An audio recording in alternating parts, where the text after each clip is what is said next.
Good evening, everybody. Got a packed house tonight. I love it. Welcome to the regular board meeting of the Vallecitos Water District Board of Directors on Wednesday, April 20th. And Director Elithart, would you please lead us in the pledge? Ready to give. I pledge allegiance to the flag of the United States of America and to the republic for which it stands, one nation under God, indivisible, with liberty and justice for all. Thank you. Diane, can we get a roll call? Director Ellenhart? Here. Director Evans? Here. Director Hernandez? Here. Director Martin? Here. Director Snow? Here. And I'd like to entertain a motion to adopt the agenda for tonight. So moved. Second. There's a motion and a second. All in favor, say aye. Aye. Any opposed? Motion passes unanimously. Thank you. Okay, we have a couple of really special presentations tonight, and I would like to call up Joe McKenzie first with CSDA, and I know you have something special for us.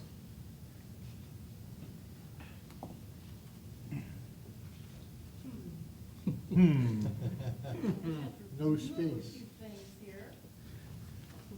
There we go. There we go. It's a great honor to be here. My name is Joe McKenzie. I am a director for the Vista Irrigation District, and I'm also past president for CSDA, but I'm also here representing the Special District Leadership Foundation, which is the 501c3, and we were formed in 1999 in order to provide good governance for special districts. And that's what I'm here today for, is to present the board with their second Transparency Certificate of Excellence. And this certificate is for the years 2016 to 2018. It's a 2-year period. And it's basically a reaccreditation. And achieving the Transparency Certificate is a result of the district's culture, norms, and leadership of the board of directors and the buy-in of your staff. Because there's a long laundry list that has to be completed both by directors and the district in and of itself in the operations, but it takes staff's buy-in to put it all together and get it all sent up in order to be able to get the reaccreditation. So kudos both to the direction and the leadership of the board and to your staff for following through on such a task. Really what this does is it tells your constituents that we want to recognize you as being one of the leaders within San Diego County and throughout the state for good governance. And as I said, SDLF's mission is to provide special district leaders with the tools necessary to excel as a local government leader.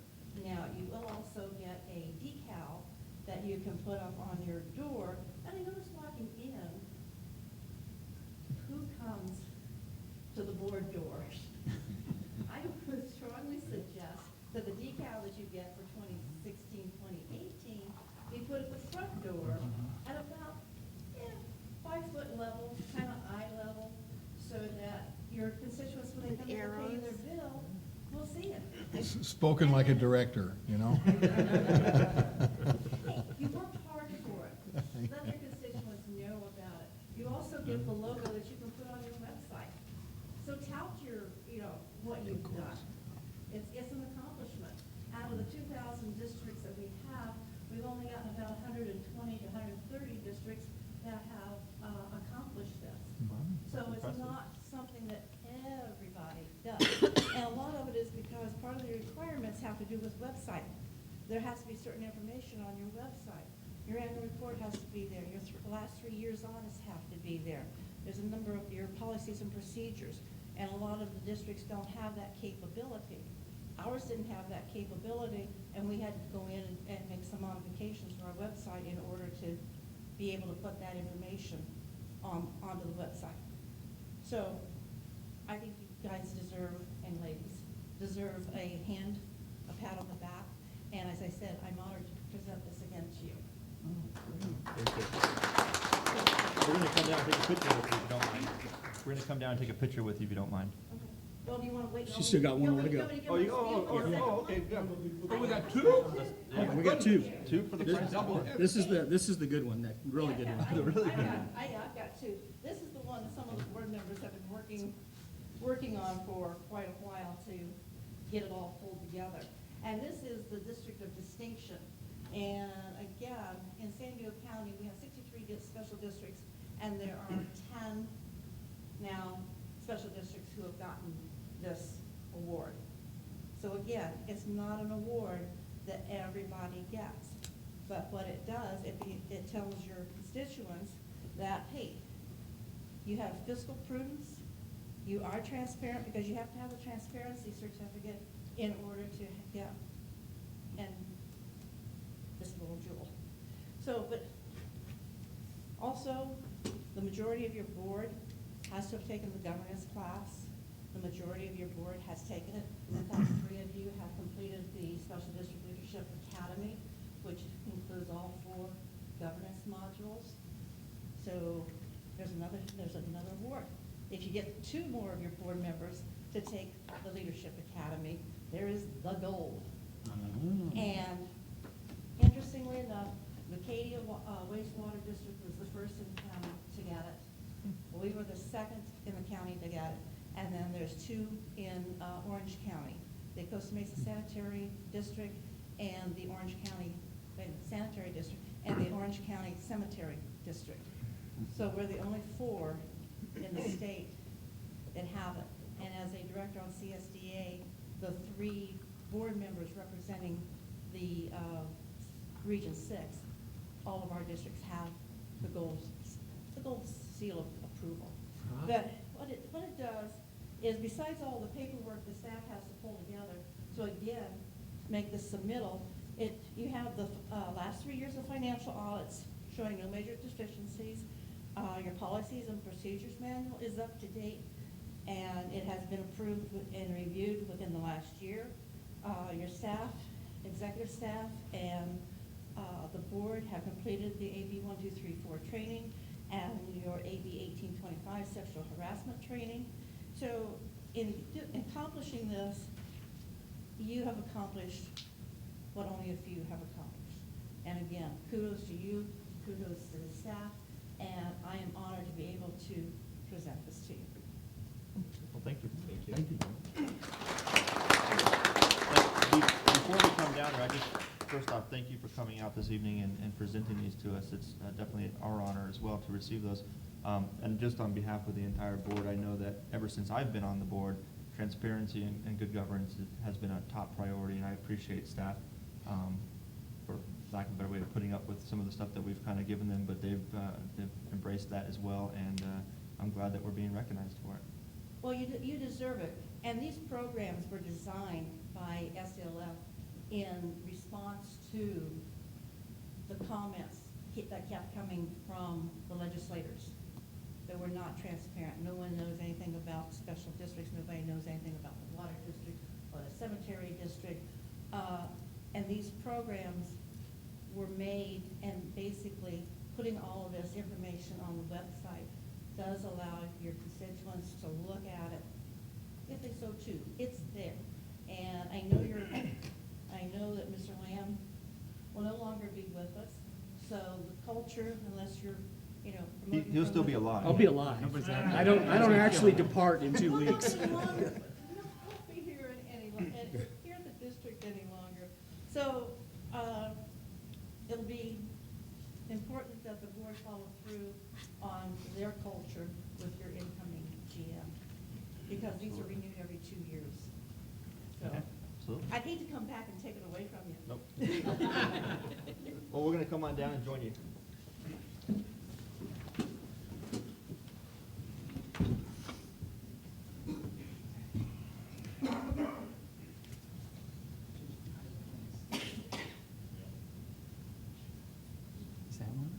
This is for Mike. Yeah, and before we take the pictures, I got one more thing too. Oh, this is the big one. This is where your big bucks go. I don't know if the board knows this or not, but I understand that Assemblywoman Marie Waldron's office was notified of this award, and she recognized the board as well with this quite impressive resolution from her office, so thank you, Assemblywoman Marie Waldron. I'm not gonna read the 14 whereases, but this is quite impressive, and we definitely appreciate it, and I wanna get it in the picture as well. Those are the big bucks. Okay, how are we? Get together as close as possible, and this is, okay? Yeah, that looks good. I just want to make sure I get everything just the way it is. How are we? And so pushing it fast. Push it.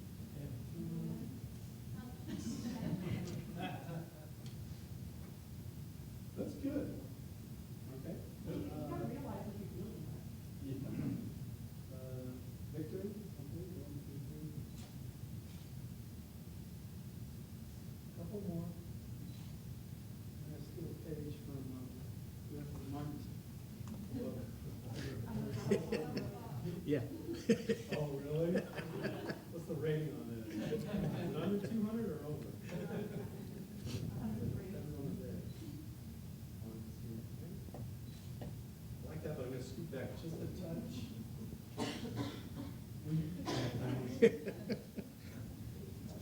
Just don't want to be trimming. Yeah, there you go. Well, the safety department isn't presenting today, that's all right. Yeah, safety will be doing their next presentation. Terrific. Well, thank you so much. Thank you. Thank you, Joe. My honor, my pleasure. We certainly do that. You're gonna hang these up? Yeah, we'll take care of them. Right on the front door. Thank you. Mike, that'll be the elevator. How you feeling? Dan, no, you need to put it someplace where your constituents can see it, not in the back. Thank you. And one other thing, the California Special District Association Annual Conference will be held here in San Diego at the Sheraton Hotel. So I suggest strongly that you look at your calendar as soon as possible and make your room reservations because the block is open and it is selling out already. And the dates are October 10th to the 13th. So that's about 5 months away. But that's not for the classes that we need for What? two, we need classes for 2 of us? That's not that? No, what they have done is because of the feedback that we got, we have 4 modules, and they were scattered throughout the year, every year, up until 2 years ago. And the problem was, one was up here, and the director was down here. Well, they couldn't make it. And then 2 years or 3 years later, then it was back, in his neighborhood. So directors and staff were being hung out for a couple of years, and after a couple of years, you forget what you took, and do you need it, and so forth. So they came up with, they combined all the 4 modules into the Leadership Academy that you took. You get all 4 modules, you're done with it in 2.5 days, and we go north-south. So we had south earlier this year, which I think was in Orange County, and the next one for the Leadership Academy is July 10th and 13th, and that's in Napa Valley.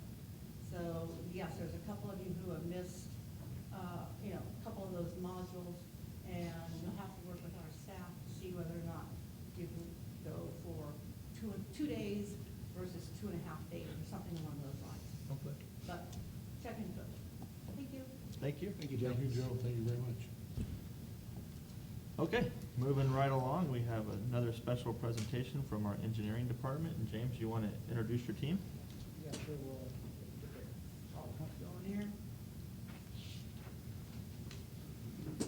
Okay, thank you, President Sinal, members of the board. So I want to talk about something near and dear to my heart, which is the engineering department.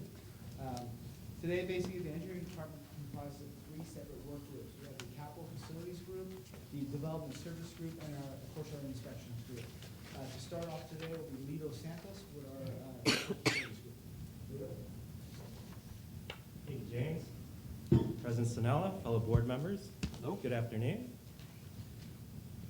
As James mentioned, I am Lito Santos, the Capital Facilities Engineer here at the district. I will be going over the Capital Facilities Department presentation, outlining what we do here at the Water District. Our team is comprised of 5 members, beginning with our GIS technicians, Dan and Paul, our Capital Facilities Coordinator, Carlos Fimbres, myself, the capital facilities engineer. We are managed by Jason Hubbard, our capital facilities senior engineer. Mr. Hubbard has 20 years of experience and combines experience in construction management and design consulting. Combined, our team has 131 years of combined experience in engineering and construction, both in the private and public sectors. What are capital? So in between slides, if there's any questions, if you don't mind, if Oh. we can ask questions? By all means. Quick question, tell us a little bit about yourself. How many years have you been with the district? Where did you come from? I was a consultant for about 10 years before I came to the district. I was a design engineer. I mainly focused most of my time in transportation, but have done work in land development and have done a couple of projects in the water group for the city of San Diego. So How long have you been here with Vallecitos? I've been here for 18 months. 18 months? Thank you. Thank you. Okay, so this slide is what are capital facilities? Well, it's our district's infrastructure. It covers anywhere from our tanks to our pump station, lift station, so on and so forth. Combined, our district has 630 miles of pipeline, which is roughly the distance from here to Las Vegas and back. Our infrastructure has a life cycle, and depending on the material or age, it will eventually need to be replaced, and that's where the Capital Facilities Group comes in. We manage the district's infrastructure from cradle to grave. When an infrastructure is identified, such as the one on the lower left-hand corner there, needs to be replaced, that's where we come in. We manage and provide technical support for the whole district from planning through design, eventually into construction, and track it through mapping. Yes, Director Hernandez? This morning in Cena, at the Capital Committee meeting, I heard there are some districts that have 70% infiltration on their sewer system. I was astounded at that. And do we have any idea what our percentage of infiltration is? We don't have a direct number, but we are down to,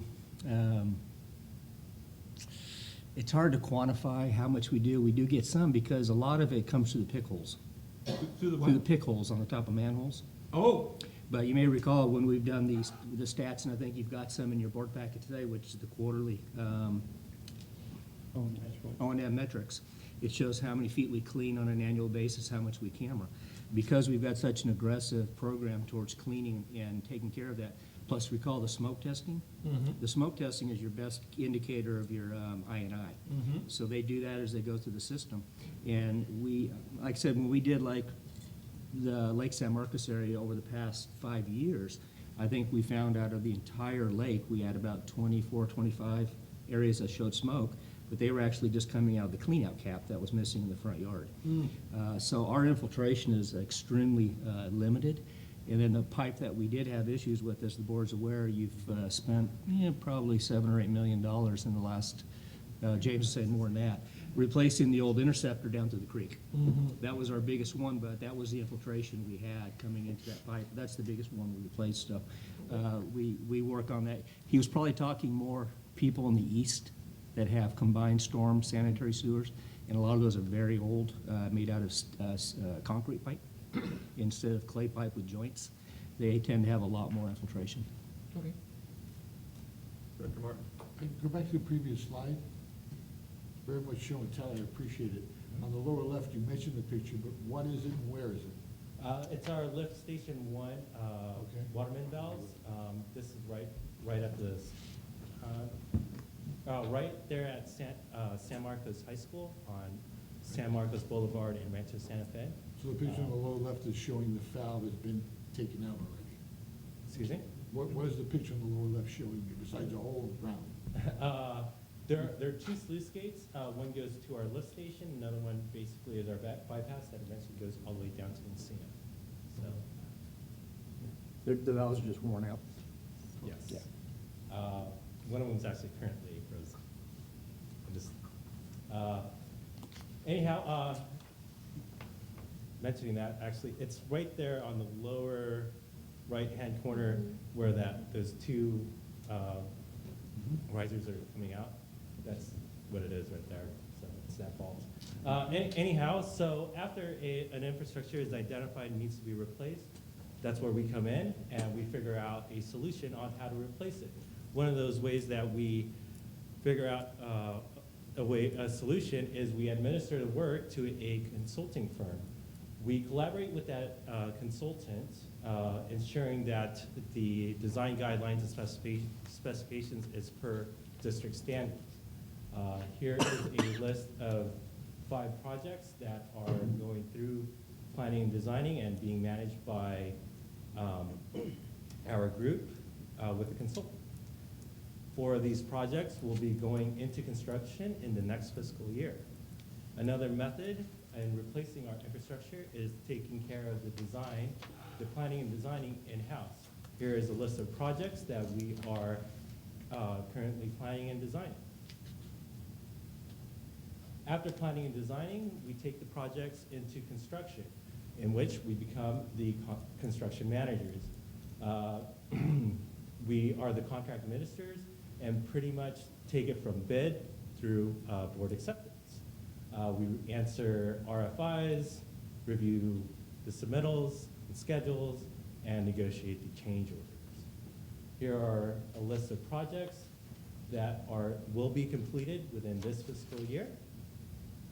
Some of them you may recognize. After projects have been constructed, they are then recorded and entered in GIS and drafted, where GIS will track the assets.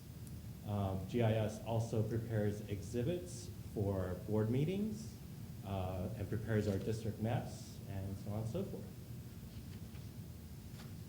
GIS maintains our ability to look up our as-built with our iPads, cell phones, and laptops, and which just takes out the frustration of going through as-built libraries.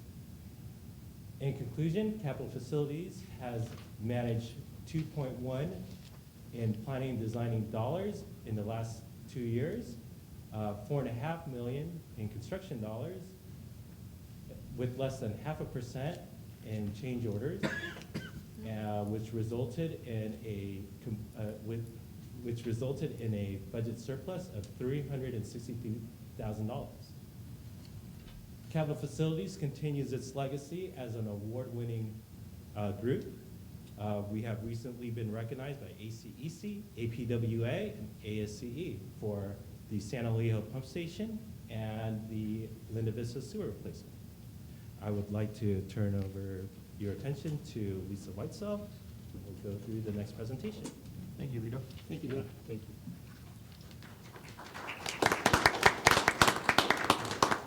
Hi, Lisa. Hi. Thank you, Lito. Good afternoon, President Snell and members of the board. My name is Lisa, and I'm here on behalf of the Development Services Department. I'd like to thank you for your time and allowing me to explain what it is that we do on a daily basis. Sorry. Lisa? Yes. Tell us about you. How long have you been here? Where did you come from? No What problem. background? It's all about you. Fabulous. I've been at the district for almost 2 years now. Originally came from Eastern Municipal Water District in Paris. Was there for about 8 years in the mapping GIS department, and then moved to the Development Services department.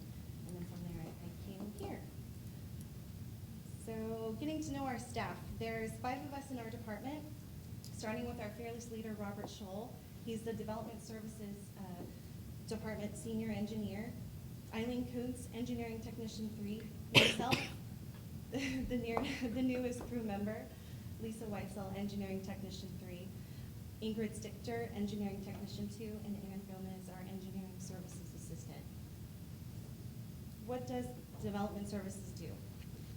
We complete planning studies using modeling and analysis to determine the impacts of a prospective development and what kind of effects it may cause on the Vallecitos infrastructure.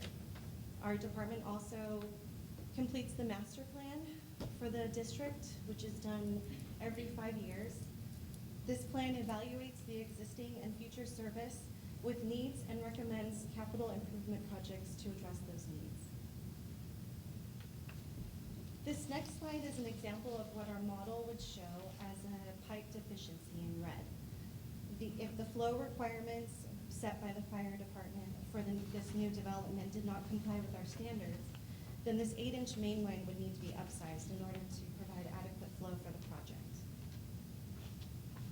We also work with environmental planning. There are many different types of environmental reports and permitting. This ensures environmental impacts are considered during the decision-making process for public or private projects. It identifies ways that impacts can be avoided or significantly reduced, and encourages interagency cooperation and enhanced public participation in the planning process. Dr. Mark, quick question. What's that a picture of? I took it offline. I'm assuming it's some sort of treatment facility. Oh, okay, no, I just thought something. I thought it was pretty. It is. Thought it was something hiding in town I'd never seen. You never seen that one? Also, Yeah. on the cover sheet, Development Services Senior Engineer shows 3 and 1, shows 4 employees. And you said it's 5? There is 5 of us. Would I be correct if it says that?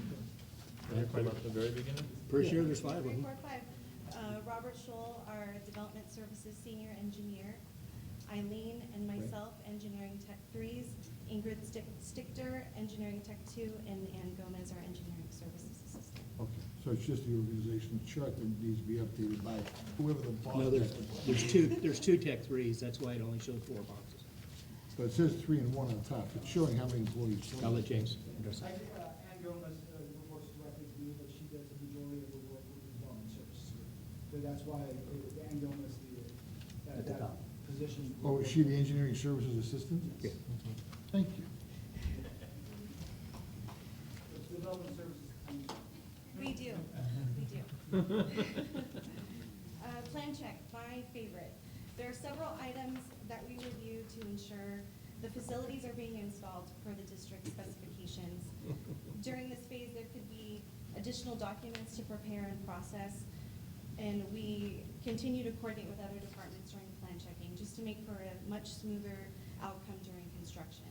It's all about teamwork.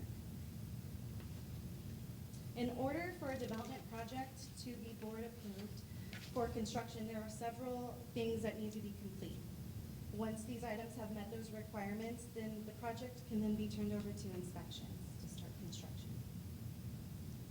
When construction is complete, inspections will return the file over to Development Services, and we prepare the project for final acceptance. We make sure all required conditions have been met and are satisfactory to the engineering department. Here are some pictures of some recent projects that we've accepted in the past year. Mulberry Mission Grove Residential, Promenade at Creekside, Santa Leo Hills Area O. These next pictures are projects that are nearing completion. They should be coming to the board for final acceptance within the next few months. San Marcos Unified School District, Double Peak K-8 in Santa Leo Hills, and Davia Village, which is on Armorlight and Bingham, right down the street. The engineering department also maintains and keeps all sorts of records, including as-built plans, easement documents, and records of annexation, just to name a few. But besides our normal planning process duties, we also have a significant amount of customer inquiries that we help with on a daily basis. As you can see, there are some examples of what type of assistance we provide to them. But basically, when no one else can figure it out, we get that call. And last but not least, our favorite part of the job, flag duty. All right. That's why you have James? Is that- Yes. Thank you for your time and all. Quick question, there's a project I don't see out here that's being worked on right now on San Marcos Boulevard in Twin Oaks. It's the hotel and whatever, but nobody seems to know what that ever is ever gonna be, including the city. So have we approved that project in its entirety, or is it piecemeal? Because my understanding is they don't know what they're doing with it. It's actually my project. It's called Corner at Two Oaks. Right now, what they're doing is They are building the hotel. That's probably the first phase of it. There's also going to be retail, and it's a mixed-use property, so residential and commercial space. But yes, it is in construction. We have not accepted the project. It's been approved, so they've started construction. We have not accepted, I mean, so No, where, we haven't accepted the facilities. They're in construction at the moment. so is the water and sewer gonna go in after it's built? They're building the water and sewer main lines, yes. So, Now. right now, yes, They're being built, so you have plans. we do. Those plans have to include what they're building on. Yeah, and the first phase was the hotel and residential commercial suites. And then I believe the second phase, which we haven't seen the plans for, they call for residential units. And I don't know if they're gonna be single-family dwellings or condominiums, I'm not sure. And, Greg and Martin, that's probably the area that they don't know what's been approved. The hotel's been approved, and mixed-use residential, which is near the creek or next to the freeway, that's been approved. And there's a section within that development that has not been fully approved. The developer is trying to get more residential, the city hasn't done that approval. So that portion has not been seen and touched. But the portion that we're gonna be responsible for, water and sewer, we have sized it for whatever they might determine they wanna do with it. Yes, the big driver for the water lines there is the fire flow requirements, so it's not just 8-inch lines, there's 10-inch lines that go through there. And we have the major San Marcos interceptor pipe, that goes through that area, and that's the major sewer relocation. So, that, the infrastructure is quite large, so even talking and working with the city, what they may perceive to be put in there, won't, bump the pipeline size, so we ensure that. Thank you very much. Thank you for your Thank time. you. I'll Thank pass you. it on to Lee Kirby. Thank you, Lisa. Thank you. Good job. Thanks, Lisa. Good afternoon, President Sinella, members of the board. My name is Lee Kirby. I'm an inspection supervisor. I've been with the district for 17 years. Prior to coming to the district, I was with a consulting firm for 12 years. And basically, out of high school, I started in the construction field, laying pipeline, as a laborer. So, as we move on, construction department, who are they? We have 5 members in our department, including myself, 3 inspectors. From left to right on the top is Mike Simmons. We have John Childs and Mark Atkins. Alan Mast is our facility locator, who's also part of the inspection department. We have a combined experience at Vallecitos Water District of 112 years. Quick question? Yes, sir. Are they assigned a project by project, or is it whoever's in the area? No, it depends on workload, honestly. They're assigned projects. I try to keep everybody in a certain area, but as time goes on, things change. You get slow, get busy, you kind of got to move around a little bit. But they are assigned projects. The project that's over in the Creekside development, the housing, would that have been one person working on that, or would that have been? Basically, it's been one person. Initially, when that project started, Riddell Road, there was a different inspector, and there's only been one inspector on there since then. And we're trying to keep that project the same person throughout. Corner of Two Oaks is kind of part of all that, but there is a different inspector on that project, but that center, what you're talking about, I'm trying to keep one on. Okay, I'm talking about the Creekside Mhm. across from, Yes, okay, so you're trying to keep one on. yes, yes. Thank you. So inspection process for developmental jobs. We basically receive our plans from engineering. They get assigned to an inspector. The inspector will make contact with the developer, schedule a pre-con. The inspector make sure he goes over the procedures, our standard specs, that they're following everything when they're actually putting it in the ground. The inspector makes sure the contractor is conforming to specs. Before a project is accepted and goes to the board for approval, he collects all the paperwork, compaction reports, material labor records, warranty bonds, as-built Mylars. And then they get sent back, like Lisa was saying, to engineering, and they close the project out. They also schedule and coordinate shutdowns with all district departments. So anytime you have a water outage, typically on a project, they'll be the ones that are scheduling, looking at it, reviewing it with operations, and everybody as a combined hold meter department will make sure we know what we're doing. Here since 2012, the inspection department has actually been working with Rincon as an inter-district cooperation. So, and actually, that is one inspector, John Child, has been the inspector that's helping them out since 2012. How did, Yeah, quick question, what does that mean exactly? It means he inspects projects both for Vallecitos and Rincon. He currently, they started out with Standard Pacific over there. They're one of the development job right now. He's working on 2 CIP projects. One is completing, and he's helping them out on another CIP job. so are we reimbursed? for Yeah, this what, time? the little history going back on that, as Lee said, in 2012, that was at kind of still a very low time in capital facilities and improvements. We were contacted by Rincon, who obviously is a much smaller agency, and they had that big development coming down there. They asked if we could provide assistance in inspection. So what we did is we have a services agreement with Rincon where we recover fully loaded costs from them for the inspector's time, specifically to that project. And it was with the understanding that, and we knew that as that project wound down, our projects would all be coming back up to speed. So it's basically a way to help them out and keep our staff busy at the same time. Same as we help Encina, we did the newsletter for Encina to help them provide that service, and they pay us for that as well. Okay, yeah, I love the collaboration, so. Yeah, it's worked really Quick well. follow-up to that, when you say fully loaded, Medical, labor, Excellent. salary, benefits, everything. Same as we would bill out to a developer. They pay the same thing. do we do that with any other staff at Vallecitos? Yes, we do with Encina. We still do their part of their quarterly newsletter. So we do the same thing with them. Thank you. And then we also have inspection processes for capital and city projects. Inspection department does do quite a bit of the CIP inspection, and the only real difference is on city projects, inspector will review a monthly pay request with the city and for approval for payment.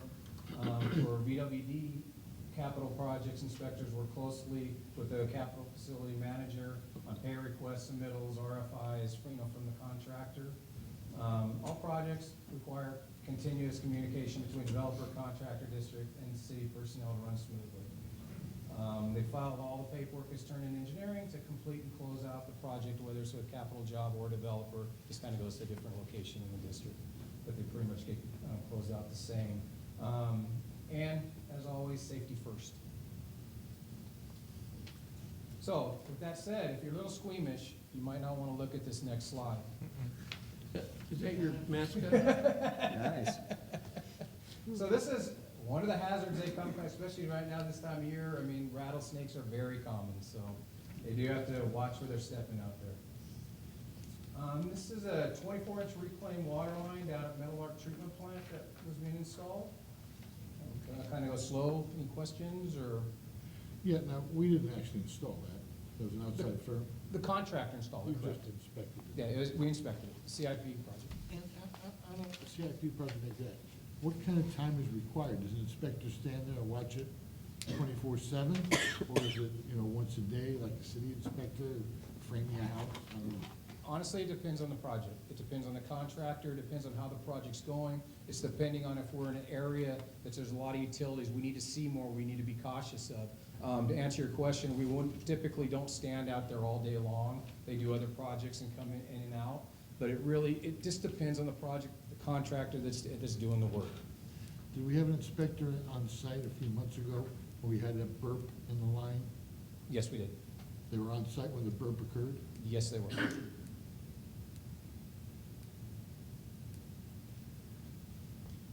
This is High Point Hydronatic Pump Station. This is kind of another thing we do pump stations. This is the slab work. And this next slide shows the finished product, the walls up, everything done. That's cool. Vallecitos 9 east-south connection. This is part of the pipeline that we just currently completed, as everybody's well aware of. This is our Discovery Sewer replacement. This is part of their inspections. They have bypass piping going from one manhole to the next, so they can do the work in between the manholes, so the sewer line's being pumped around and the line you see up top back into a manhole below their work. Quick question on the desal connection. Was that a county water authority project, or is that our project? Both. We just didn't have an inspector there. That was the water authority project that we ended up doing, and Jason, maybe you can elaborate more. Yeah, so it was, It was their project, their facility, but we administered the contract, so we hired the contractor, we managed the contractor, we inspected the work, our staff inspected the work to their standards. Did the county road authority also inspect it? They also had their own inspector on site for their own work, and so they would check in with our inspector, but we actually had the final say. We were directing, or we were inspecting our contractor, so there was no, people stepping on each other's toes. It was, Very delicate. yes. Thank you. And And this is also discovery, just an example, we talked about safety. This is part of the shoring that takes place when you're working in a line to keep everybody safe and, from cave-ins. This is Linda Vista sewer replacement. This was the bore going underneath the 78 freeway. The pushing head is on the backside, lowest part of the picture, and they're pushing towards the upper part underneath the freeway. This is an example on Linda Vista sewer where they're pouring around an existing manhole or a pipeline to create a new manhole. Pipeline's in and out. They'll go in there, come in there, they'll put their shafting up, then they'll go in there and break out the pipe and make it live and make it a transition. It's kind of an example of how, a little scheduling, but it works well. So the gentleman in that picture is working for the contractor. Yes, sir. I'm sure it wasn't James out there. No, I tried to get him out there, but.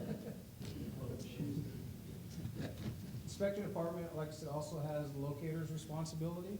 The locator responds to incoming underground service alerts and marks out all existing district facilities as needed. He works closely with district personnel as needed to mark out district sites. And he responds to emergency USA's after hours and weekends. USA's underground service alerts basically come through the computer. That's how Alan gets his, that's how he gets his notifications, that they're coming in. And which gentleman is that? Alan Mass.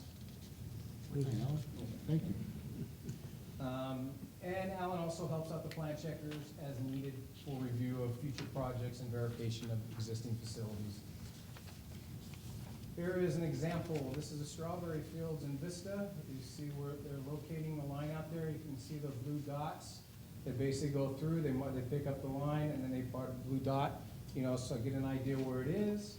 The next picture is not a picture of the same field, but it gives you an idea. It's an easement, it's the same process was used here. They come through, they put laths on those areas, so if something happens, our construction crew kind of knows where the line's running through on our easements. So that's where the rattlesnakes come into play. Won't be surprised if we actually find them. Here's one more example of underground markings. You got the blue water lines, for the water lines all in blue. The green is for the sewer line running down the street. As you can see, it kind of congested in certain areas depending on where you're at. Hey, Lee, I had a kind of an off-topic question, but this paint that you use, is it designed to be permanent, or does it kind of go away over time? It'll fade after time. I mean, to be honest with you, it lasts a while. It's not chalk, to answer your question. Eventually, it'll fade. I've seen it, not just our paint, but, SDG&E and others, and just always kind of been interested in if it's designed to stay there so they can go back and look at their notes, or if it's just designed to kind of wear off over time and go away. Yeah, for us, that's the idea. You get there, it's there, the contractor puts stuff in chalk, they come back. A lot of times, we're gonna mark out, but they don't actually start the work for 3 weeks. So if you go out there, and then if you use chalk or something like that, you go back out there, they say, well, you didn't mark it. Well, it really was marked, but it wore off. So yes, this will last a while. Okay, thanks. Is that the color code? Water blue, green is the sewer? Yes, For everything? for water and sewer, yes. For what we Yeah, use, gas has their own color, the whole thing, but for us, it's blue and green. Purple's for the reclaim. And here's an example of why we located it. This is a pipeline outside of Google pump station that was marked and still got hit by the contractor. Whose contractor was that? I'm not sure. That was Water Authority. Water Authority, yeah. All those people. Yeah. And with that. Oh, you don't have the last slide on? Oh, there it is. That's a good slide. That's a great slide. I really appreciate that. Thank you. Any additional questions that we can help you out with? Any other questions, folks? Comment. Mine was a comment. I just wanted to say to the entire group, you guys have really stepped up on these presentations, and they are wonderful. and you do an excellent job of showing what it is. And I've come away, this is the third one where I've come away realizing how much of this is done without my knowledge. You guys, I'm 112 years of this and 130 years of that. So thank you both for a great presentation and for what you do. Good job. Excellent. Thank you. Thanks for the opportunity. I just had a question of Lido, if we can back up. Are you working on converting that EIT to a PE? Yes, I'm actually taking my last exam Monday. Oh, great. Good luck with that. Director Hernandez, did you still have something? It's, I have to tell you, the engineering department, amongst all the staff in the whole district, asked Dennis, we've arm wrestled each other for 35 years on the other side of the counter, and I've worked with almost every jurisdiction in this county, and by far, Vallecitos Water District is just head and shoulders above them all. I'm shocked that other agencies aren't following in your footsteps, because, boy, they need a lot of help. And you guys could be on a consulting team. I thank you all. You're doing a great job. Continue the good work, because it's top notch. I asked all my questions, but yes, I always go away impressed with every department so far that we've had with their knowledge, with all the work that you do. And I really appreciate this, and I think it's a great idea for staff to come up with presenting this over a period of time, so we're all aware of who's who and what does what. Because a lot of it we don't know. You know, a lot of questions I ask seem stupid to you, especially an engineer. I know some of the questions I ask, the engineers are looking at me like, well, don't you know that 2 widgets make a bookunk? And I go, well, I don't know that. You know, so I appreciate all the hard work you do. Thank you. And you've just made a sewer joke twice. And Really? See? back in the 70s, I used to post, you guys used to post these, back in the 70s, there was a sign in the engineering department, we don't care how LA does it. Well, the other one was, this isn't Burger King, you don't get it your way. Thank you, guys. And I'll just echo what everybody else said. Toledo, Lisa, and Lee, thank you. Are you all went with L's? You just, is that how you drew the presenters? That was my design. Okay, but hey, thank you. As Director Martin alluded to, none of us are engineers, and so we don't always get it, to be honest. And I think having these presentations, although I do know that it takes a lot of time and preparation to put them together, and it's not always easy to get up there and speak in front of folks. You did a tremendous job, and it's time and effort definitely worthwhile, because I find it very valuable and quite frankly fascinating. So thank you for everything that you do, and thank you for putting those presentations together. Thanks, guys. Thank you.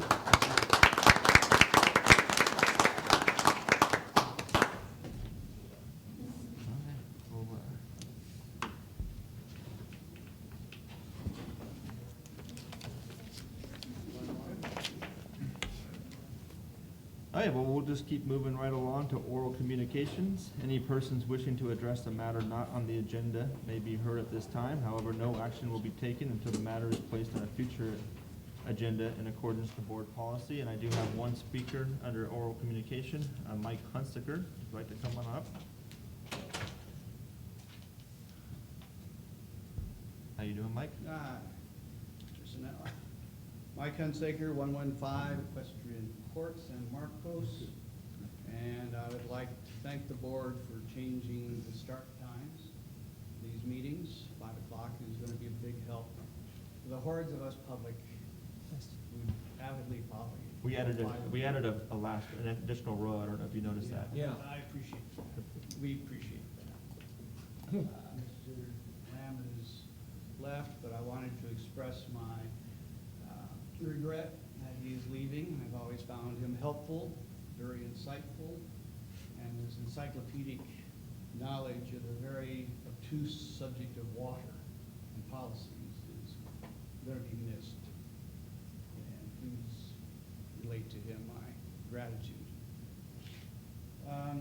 I've attended 3 different meetings where the San Diego City Water Authority discussed the MWA, negotiations, water changes, legal actions. And when one of these meetings, there was even an MWD representative. And I'm less than thrilled that our water authority, the San Diego County one, isn't taking more aggressive action against proposed rate changes and the lack of any attempt by the MWD to allegedly provide escrow amounts of money in the likelihood that there will be any decision in the appellate court that goes against it. And it's also frustrating to have water, we have to buy water, potable water, then dump it into a reservoir. And this has caused some consternation in the public in general.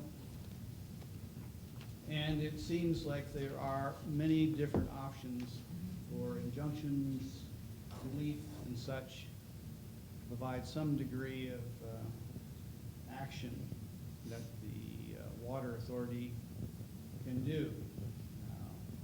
Ms. Evans has related that there is quite a bit of interest on the water authority and our water authority in counteracting these things, and I would appreciate an update on what the water authority intends to do about it.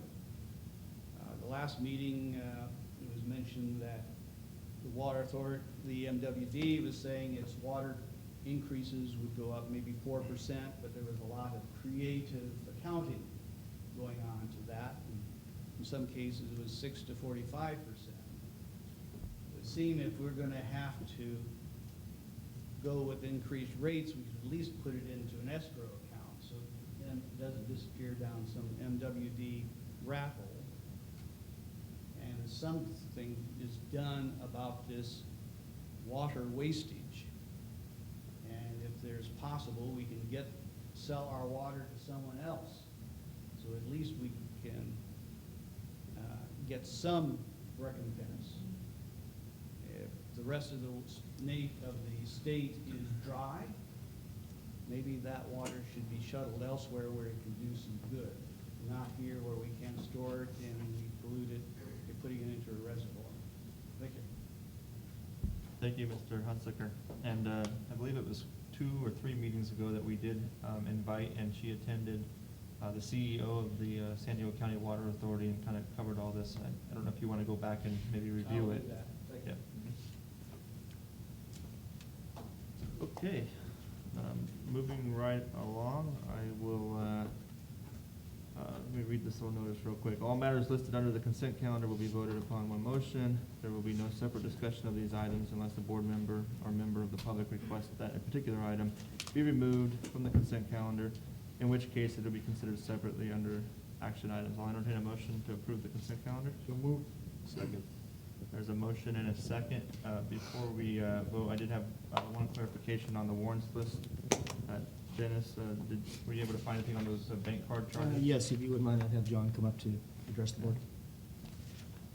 And for the rest of the board members, in my pre-meeting with General Manager Lamb, I had asked him to do some research ahead of tonight on the warrants list for some bank charges, bank card charges for the just listed travel and meetings, and there wasn't any details. So They're on page 14, about halfway in Just the middle. curious.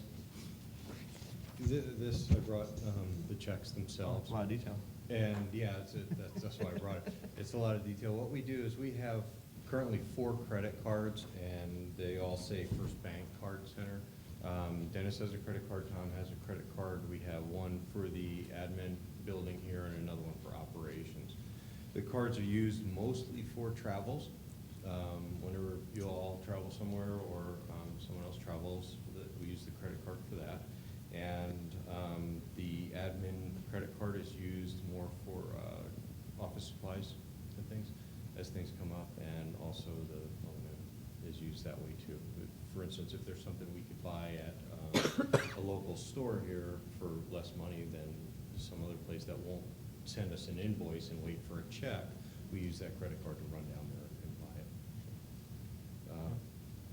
So in these items that are on this warrant list that we're approving tonight, were they for office supplies, or were they for? The majority is travels and meetings, and one of the things about the way the system works is that you have all of this detail of all these different travels and all these different meetings and even office supplies and things, and we get one description. So by using the description, meetings and travel, it kind of covers the big umbrella, and then if we want to dive deeper into, we can see.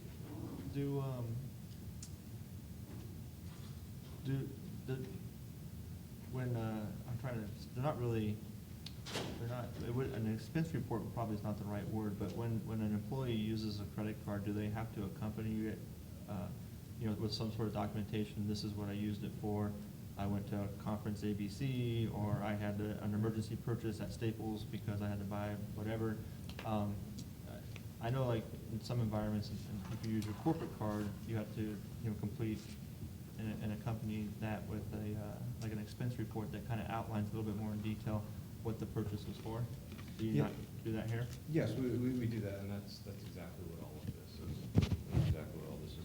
And when, for instance, when you go on your travels and you fill out your expense, and you attach that, there's the line items on there. If there's airfare on there, that'll be attached so that if that's picked up on the credit card, the hotel reservation, that'll be included in here. And that's also matched up with the expense report. Those reports are also reported quarterly at your level for the board reimbursement. I don't recall in the 2.5 years that I've been on the board seeing that line item description, First Bank Card Center. Is that a new card or a new account? No, it's been new. It might have. I mean, I've noticed it, but. By example, Diane handles all tours and stuff through the board, through my credit card. So the credit card I use would be handled only for board expenses and anything associated with myself or Tom. Other departments over in O&M, they handle travel, and they also pay for certifications, they pay for advanced reservations for classes. But again, each person that has the credit card, they don't have carte blanche, they have to go through their supervisor to get approval to it, up to a certain dollar amount. But then again, they turn it in, they have to turn the receipt in, they have to turn in what it was for and where it went. That is then checked by a different person when they go through the accounts payable. So when the accounts payable gets it, if there was $27 to Billy Joe Bob's, there's gonna be the invoice, what it was for, and who approved it for the purchase. So it is what you have, it's just not reported in a sense, I think, that you might be thinking of as an expense report. Director Martin? I have a quick question on the quarterlies that we get by law. We post them and we have the quarterlies. Do we get the same thing for staff? Do we ever get quarterlies? Well, you get an annual for staff. There's an annual one for staff. There's an annual. And that's posted on our website as well. I'm sorry? That's posted on our website as well. Okay. Yeah, any reimbursement to any employee on an annual basis has to be provided to the public. Right. Over $100? Yeah, over $100. You guys have to do it quarterly, the rest of the district has to do it annually. Director Evans? John, I understand that for the benefits of the warrants list, meetings and travel list, but if I were to come to you and say on this check 107424, it doesn't matter to me. If I wanted to come in, I could actually go in and you could pull out exactly all the receipts for where that $1,379 went. And 96 cents. Right, so that's what you're saying. We don't list every little teeny item, but on the cards, we just It goes together. It goes into our system every Every little thing, tiny- right, yeah, I but- understand, yeah. it's sort of like at home, I can break down all the little expenses, but when I pay the card, I paid, my $800 or whatever. That's what Greg wants to know, not what I spent it on, usually. That's pretty nice of him. So, I do think it's the first time we've seen 4 in a row like that, and they kind of stood. Yeah, maybe they stood out. They did stand out, I have seen it Busy. before. Busy month. All right, any other questions? I just had a comment, I think it was on this, it's page 19, is it? Our quarterly written report, that you do this little, the Financial report. overview. I just want to tell you again, thank you. It's so concise, and I learned so much from that. I appreciate it. Okay, so there was a motion and a second to approve the consent calendar. All in favor, say aye. Aye. Any opposed? Hearing none, motion passes unanimously. Thanks, John. Thanks, John. Okay, we'll go with our action items with 2.1. Chris, a drought update. It's a short one. What's that? It's a short one. Yeah, we like it that way. Thank you, President Snow, thank you, board members. Just real quick, it was back in August that we went to a drought level 2. On page 36 in your packet, there's that picture right there of Frank Gerke from the cooperative, and you can see he's actually standing in a snowfield. And I think I was here a year ago when he was standing in an open meadow with no snow on it. So the snowpack is at near 100%. So, you know, there's good to that, but there's also the issue of so much water's been drawn out of the ground and so forth within the state, so. Was the governor in this picture as well, just buried in snow? No, you didn't Probably see not. it this time, did we? It's always, you know, it's always the opportunity. On the next page, on graph 1, we've got your State Water Resources Control Board reporting, and the district's March 2016 water production decreased 12% from March of 2014, and then 22% from March of 2013. So, you know, we're still getting good savings throughout the district. We're really happy to see that. Graph number 2 shows the residential GPCD, and it was up around 92 a year ago, and then this year at 70.5 GPCD. So good figures for our residential customers there, showing good savings. And then the nice one, and we kind of had to work on this a little bit, graph number 3 shows that cumulative conservation figure. And our target was that 24%. Now it's dropped down to 16% based on the state's approval of the desal plant. And our cumulative total through this point is 25% savings. So everything is looking good. And the state recently recognized our efforts for Certainly desal did. and others in Yeah. conservation and lowered our savings mandate down to 16%. Yes? And on that note, they're actually in a hearing right now in Sacramento with the state board. There's several from the county went up with all of our collective comments. So they're actually up there right now going through this process. I've already done my job. Talking about, Director Hernandez already got up last week and spoke in the Met meeting, and so that was interesting. Just to show you how fast this stuff changes from the time Chris got his last report on the snowpack to the report yesterday, the average snowpack is down to 71%. How many? 71% of normal. Yeah. So that just goes to show you, as, you know, we get happy feet for a while because we're above for the day, but if it doesn't continue, so the overall snowpack is down right around 70%. When's the official mark date? In 20 days ago. 20 days. April 1st, wasn't it? Yeah, April 1st. That's the end of the. Okay, so. Yeah, so the water year per se is over. Yeah. Yeah. And you can only imagine that obviously as we move into spring, snowpacks. Yeah, the trick is if we get warm weather and it takes the snowpack sooner than later. Yes. That's the outstanding issue. But that's how fast this is moving for information. Director Hernandez. And just to comment, those of us that went up to Metropolitan and did and what I believe is a yeoman's job, and got them to retract their first approval, or first option of the water rates, that went nowhere. And then they moved to the second option, which was to hold it back, and they're going to review that because, unlike what one of our public speakers had said, there's a lot of activity going on in San Diego Water Authority to let Metropolitan know that we're just not gonna stand for this. We've already won one lawsuit. We're just gonna keep coming at you, and we're gonna be 7% interest is gonna be paid, plus our attorney fees, so we're bringing it on. And thank you for your efforts. Did anybody else go? I couldn't make it. Tom went with. Oh, it was great. Tom was there. Thanks, Yeah, Tom. Tom, got a nice, where we get that I saw- sandwich from? I saw some of the speakers on social media, and it seemed like you guys were a rowdy bunch, so Yeah. thank you for fighting the good fight. We tapped him up to death. I appreciate it, because I couldn't go. Questions? Oh, thank you. No, great job. Thank you, Chris. Okay, moving on to item 2.2, the proposed replacement of Resolution 1481. establishing purchasing policies. President Snell, members. Back in February, the Finance Committee met for a meeting, and we reviewed the Resolution 1481, which is the purchasing policy and procedures. The directors at that meeting suggested that we add some wording to that policy whereby vendors who provide $100,000 of goods or services to the district in any one fiscal year be required to bid those similar services in subsequent years, within the next 5 subsequent years.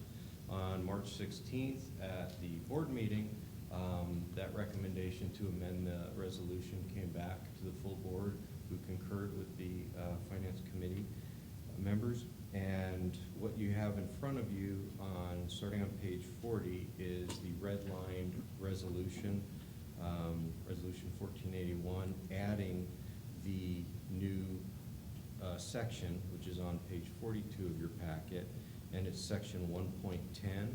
It reads, vendors supplying annual services or materials in an amount of $100,000 or greater in any one fiscal year are required to provide a bid for similar services or materials no less than once every 5 subsequent fiscal years.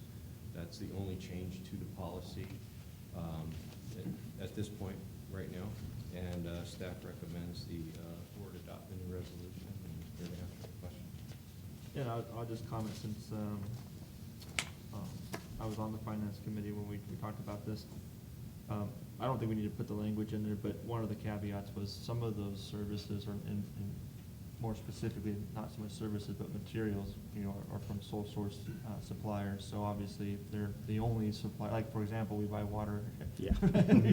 So we're not gonna get it from anywhere else except for maybe Poseidon, but yeah, so that's kind of an obvious thing. And then the other component of that too is kind of the spirit of the policy is that, as time permits, it doesn't, we don't have to go out and do it right away, but over the next 6 months, 12 months, if you remember from our conversation, we'd like to, kind of evaluate which of those reoccurring contracts do we have in place that meet that threshold and try to get them up to speed with a competition process. And that's what we've been doing as we've been going through the budget process this fiscal year too, looking at those contracts. And also, section 1.9, right above the new section, discusses the sole source. Move to approve the changes. Second. There's a motion and a second. Any other discussion? Nickel. We need a roll call vote, please. Yes, John? Yes. Yes. Yes. Yes. Yes. Motion passes unanimously. Thank you. Okay. Let's move on to item number 2.3, and I have Tom listed, but you want to still have Tom do it, Dennis? Yeah, that's fine. Okay.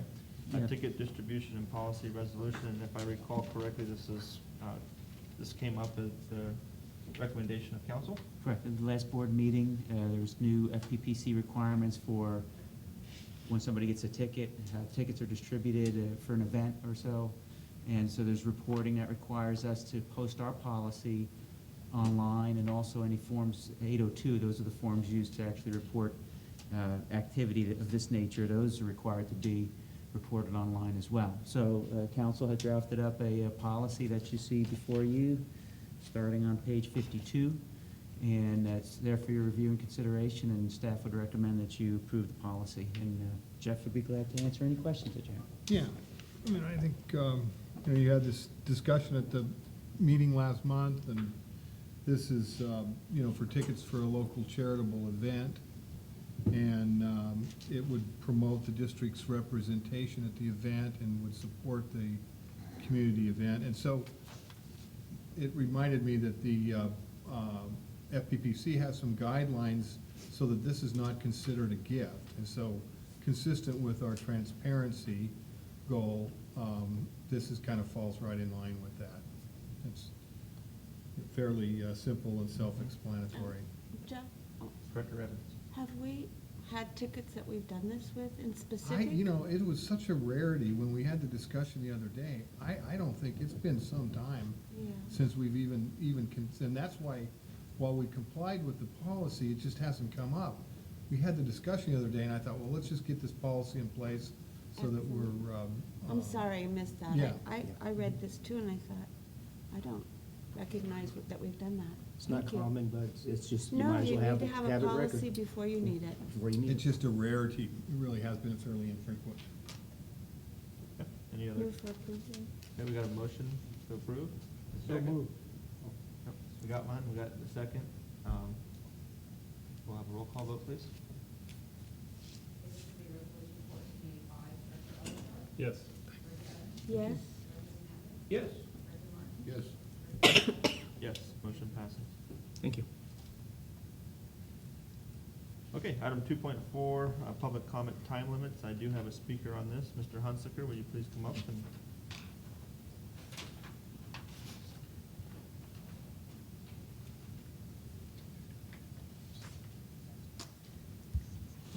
As again, I'm representative of the hordes, interested in such things.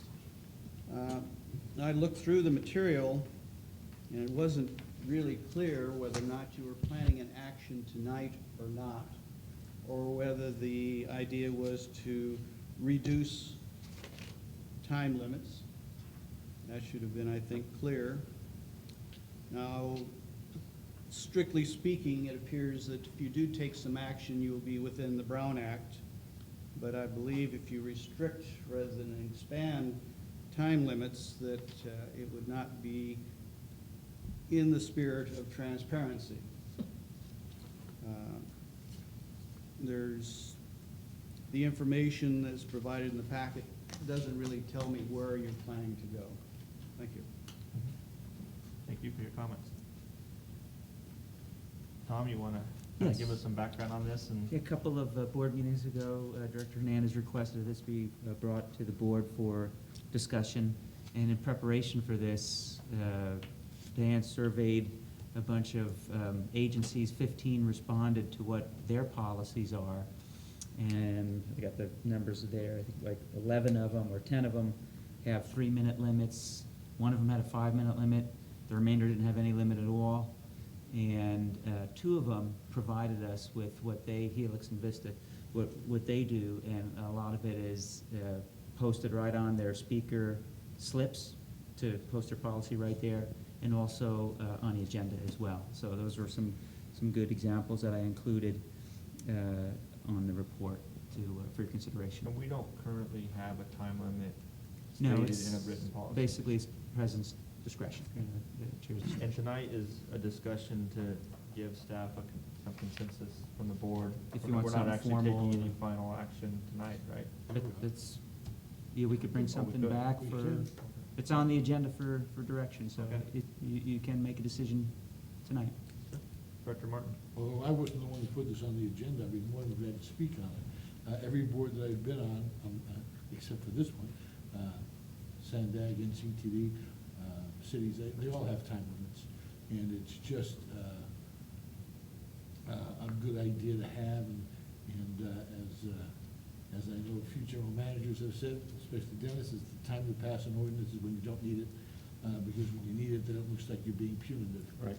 And I agree. And we haven't needed it here, however, having a time limit, I think just makes everything a lot easier, because people that are for or against something can say everything they need to in 3 minutes. However, it's always up to the discretion of the chair to allow it to go a little further if he wants to, he or she wants to. So I think it's a good idea to have it in place, and I would say that 3 minutes is the majority of boards use 3 minutes, that I would recommend that we use 3 minutes. I would make a motion that we make a 3-minute time limit.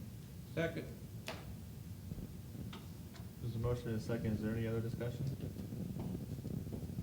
I just, I kind of want to, I'm okay with that. I do recognize that that's pretty kind of commonplace with most boards, but shouldn't we have something in addition to that in place as it pertains to more organized presentations, maybe a total limit per subject, kind of like what Vista Yeah. VID has in theirs? If I may, that's a good thing, the 3-minute per person. And then what some of them do, as VID, I believe, does, Encina, when you see the packet at Encina, it'll indicate right on there 3 minutes per item, no more than 15 minutes total per. But obviously, as Director Martin said, the chair and the board always has the latitude. You're obviously not gonna limit staff to 3 minutes. You wouldn't have gotten the engineering presentation today. So that's the point. And to go back kind of to the heart of the issue, and Jeff can correct me if I'm wrong, is the board is here to let the public speak, but the board is also here to do the business of the people who are here before them to get their business done in a reasonable time fashion. So by not having limits, you basically allow somebody to filibuster, lack of better terms, what the people's business is that they're here before you. That's the biggest intent of it. It's to keep the people's business moving forward in a reasonable timeframe. I think we can, I don't know if we even need to do this as a resolution as No, much as just we just bring a can be on a- policy. It'll just be a on the basic speaker's slip. policy right on the You speaker's can slip. bring a motion, Yeah. and we can put, and then that'll be on the agenda. I mean, that's Yeah. a motion. It's real simple. What you've given us, we can bring back an item for you to approve. And again, it'll just be it doesn't have to be a written policy. It's a process that the board has approved for us to do. And that But I gives do you a like little the idea of flexibility. having it clearly identified right on the agenda for the meeting. We will do that Showing next the time. speaker Show an Yeah. example. Yeah. And then it begs the question, but I'm most familiar with the city of San Marcos, having spoken in front of them a few times. They have a little timer and a little time indicator Mhm. on the podium. If we implement this, are we gonna have a timekeeper? Are we gonna have some way to let the speaker know they only have, they're down to the last There is a 60 clock up seconds? there, but right now what we have is this thing on your wrist that we'll have to let Diane be in charge of. We may When- wanna look into that. I mean, if we're gonna When do we, it, I think when we should do move it right. forward, you'll be seeing this room come back to the board budget this year. That is part of that whole system. I think if How you're to gonna control limit that. speakers to 3 minutes, for Yeah. example, if there's a point that they really wanna make, we should indicate to them, hey, you're down to the last 30 seconds. Absolutely, absolutely. Yeah, Director Earnhardt. when I worked at Rancho Water, we had the admin secretary had an app on a Yeah. laptop, and they set it up here on the dais, and so the speaker could see that, and they could see it count down. We'll figure out a way to make it work till we get this room redone. Okay. But yeah, we'll bring something back to the next board meeting with format, and you guys approve it, and that'll be the policy. Including organized presentations? Mhm. Okay. Well, that's the trick, is you start getting into pretty soon the exceptions eat the rule. So what you need is, if I may, this my suggestion would be the 3 minutes as recommended with the time limit not to exceed. You always reserve the right if it's something coming forward. But what you're talking about is public comment. You're not talking about scheduled presentations. You're talking about just public comment. Director Evans? I think he just answered I just wanted to know that we were adding the 15-minute Yeah. per subject to it. I If think the- that's a good idea. If Director Marson. And I think the include- most important part is that we have discretion. I agree. And I don't think most boards ever abuse that, we give discretion. Director Martin? I may bring up, I'm not sure what that was, but organizations, and the problem you get into with organizations is you will find the weirdest people walking in saying that they represent an organization. But who Yeah. knows if they do or they don't. That's why it's always left up to the chair. Yeah. So it leaves it up to the chair's discretion to say, okay, you have a presentation, you get 15 minutes because you're recognized by you as an organization. Otherwise, the city got into that trouble quite a few times because they had 15 minutes. Well, what they'll do is each organization will ask for 15 minutes. Then they'll have 5 people talk and Everybody say the stands up saying, same "I'm an thing again. organization." Yeah. If there's five people All right, present. any other comments? Okay, do we need a vote on this, or? you got- Yeah, I'd like direction, please. Okay, roll call, or No, No, all in just, favor? you wanna reiterate the? I make a move that we direct staff to bring back an ordinance showing that we're putting a 3-minute time rule into, however, it's always up to the discretion. Resolution, okay? Well, Yeah. Resolution, or sorry. policy Yeah. statement on it. Okay. Policy statement. Policy statement. Yes. There we go. That'll be printed on all of the speakers' forms In the and in our agenda, so people know. You got it. But again, always recognizing that it's up to the board's final approval as to how Yeah. long someone speaks, but that's standard. So you don't want to put what VID did with the limit of 15 minutes per subject? Well, my thought process is there. I know there were times that you had 20 or 30 people show up. We haven't had it here. No. But we had 20, 30 people show up, and they all showed up to speak. It would be And maybe 15 minutes for the first public speaking, but you'd move it to the end of the agenda for the balance. So that it's fair to all people, so they have the ability to speak. You don't want to tell someone, I'm sorry, the 15 minutes is up, you came down here for nothing. I don't. Yeah, I would never do that. Yeah, I don't to a think it speaker. We haven't had anything in the No, last we 6 years. haven't, but that's. Well, and That's why you do it now. And I think that's That's why it's great. put So the if we policy leave the in 3 there. minutes, I think we should be covered. Okay, cool. So, there's a motion and there was a second, so all in favor say aye. Aye. Any opposed? Hearing none, motion passes unanimously. Thank you. Moving on to item 2.5, board presentation materials, and Mr. Hunsaker has completed a speaker's slip.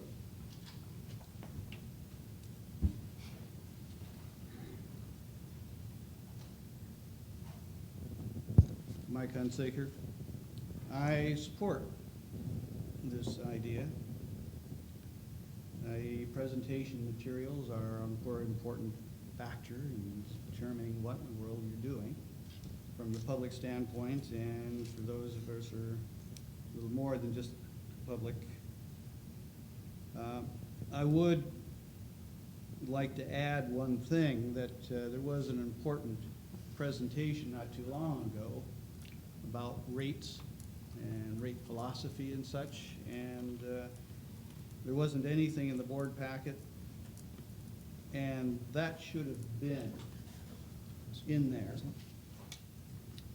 And it's important for the public to see these materials as well as the board members.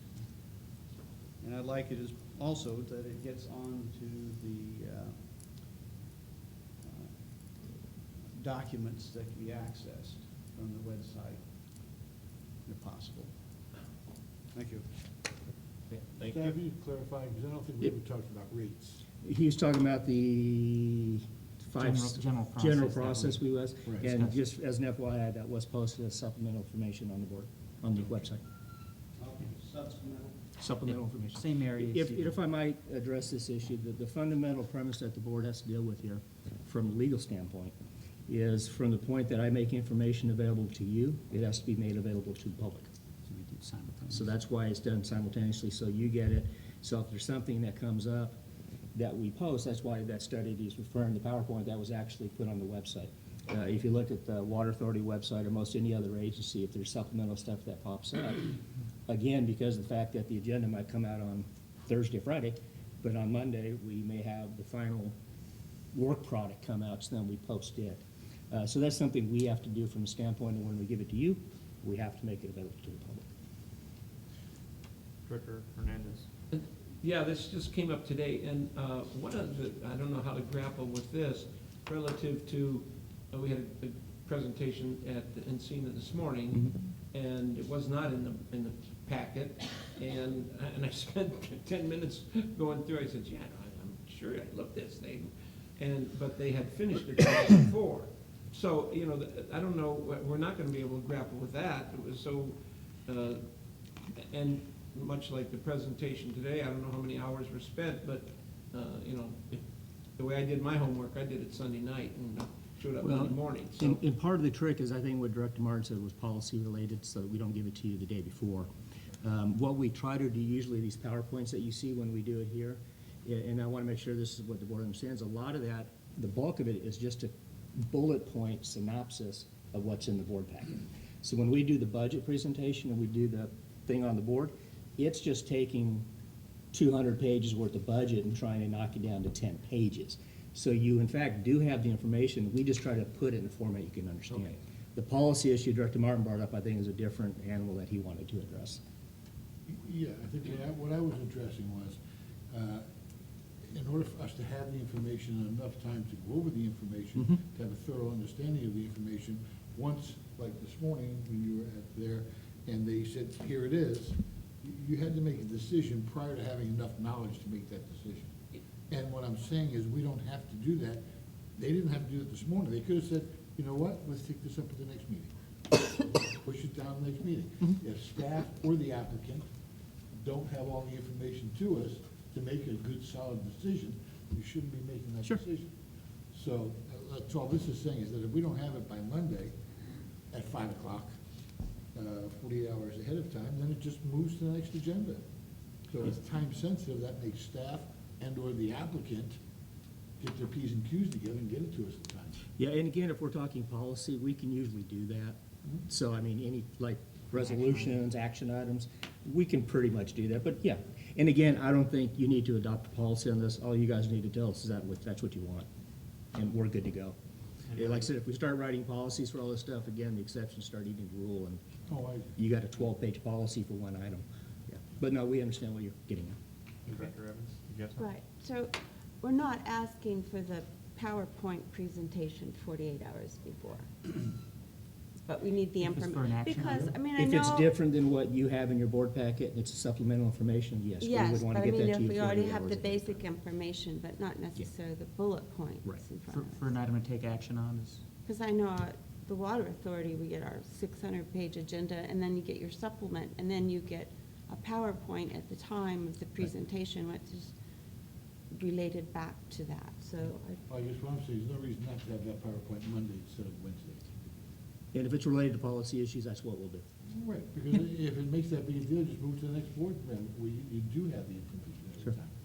And that's not, and I'm not the first board member bringing it up, I remember that, Mrs. Ferguson, Director Ferguson, used to bring that up continuously when she got here, and suddenly there's a PowerPoint that she hasn't seen. So it's, I'm not the first person. So is there a motion to provide staff direction? Move to provide direction that we receive all information regarding the subject by staff and/or applicant 48 hours prior to, or it just gets pushed to the next agenda where we do have it 48 hours. Second. Okay, there's a motion and a second. Any further discussion? Hearing none, all in favor say aye. Aye. Any opposed? Motion passes Okay, thank you. unanimously. Item 2.6, quarterly investment report. John? This is a quarterly thing to you. If you have any Okay. questions, John would be So happy to not- answer them. okay. Good. Doing good. Moving on to reports, 3.1, General Manager. He is so ready to go on that. Let me Good for go, you, let me John. go, teach, let me Good go, for I'm you, ready. John. Be ready. Nobody's asking anything. Yeah, good for you. Actually, my only comments will be on one of the closed session items. Me too, Mr. Counsel? Chairman. Yeah, closed session. Thank you, Jeff. Director Evans, anything new from the Water Authority? No, the meeting's next week, but I do want to thank Tom and Director Hernandez for going up to LA. I had been on the list, and then when I got sick, I couldn't go, and I really appreciate, and yes, I do think you guys are doing a great job pushing forward.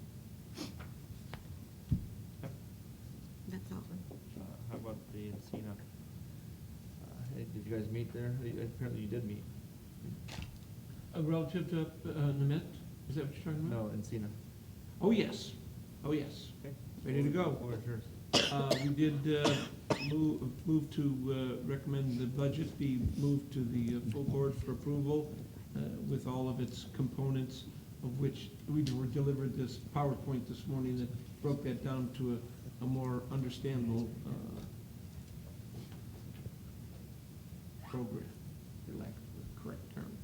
But what was interesting, and need some clarification on, because one of the things that was brought up was that our flows, the Encina's flows, are being diminished. I mean, they're down to, they were at 30, now they're down to maybe 18 to 22, and their projection, where they thought in 2040 they were gonna be well above 30, they don't ever think they're gonna get there.